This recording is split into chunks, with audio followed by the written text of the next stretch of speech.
ఆశతో వచ్చాను. ఏమవుతుందో ఏంటో.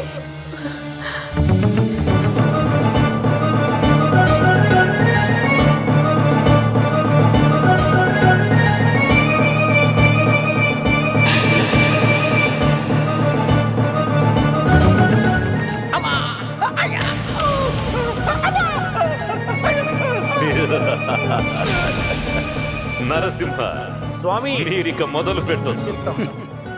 ఆహా, ఏం భక్తి!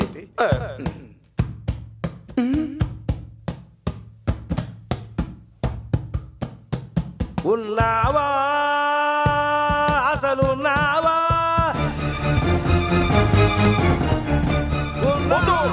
మేము ఏ పాపం చెయ్యం. భూలోకంలో వాడి వాటికి చచ్చిస్తున్నారా?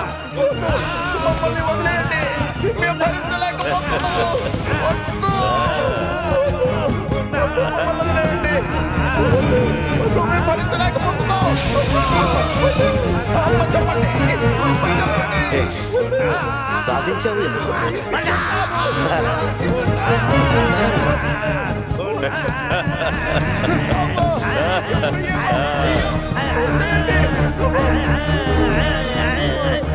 దేవుడా, ఈ వాటికి నలుగురు ఆత్మలు కూడా శోకిస్తున్నాయి. పాపం.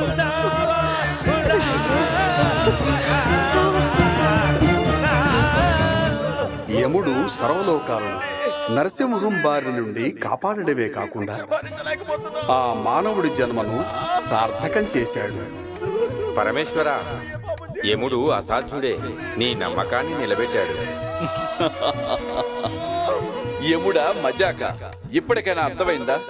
దేవతల్లో యముడే అగ్రగణ్యుడని ఎందుకంటారు? ప్రభు, ఒక్కసారి ఆగము. ఎందుకు? అటు చూడము ప్రభు. ఉన్నావా ఉన్నావా ఉన్నావా ఉన్నావా ఉన్నావా ఉన్నావా ఉన్నావా ఉన్నావా ఉన్నావా ఉన్నావా ఉన్నావా ఉన్నావా. తమరు నరకలోకమును ప్రవేశపెట్టిన కొత్త శిక్ష బ్రహ్మాండముగా పనిచేయుచున్నది. అంతేకాదు చిత్రగుప్త, నరకలోకంలో నరసింహ పాట వినిపిస్తున్నంత కాలం భూలోకంలో ఎవ్వరూ ఇక మీదట పాపం చెయ్యడానికి సాహసించరు.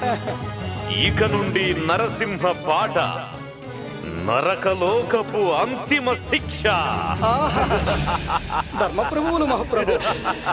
యమ యమ యమ యమ యమ యమహో యమః.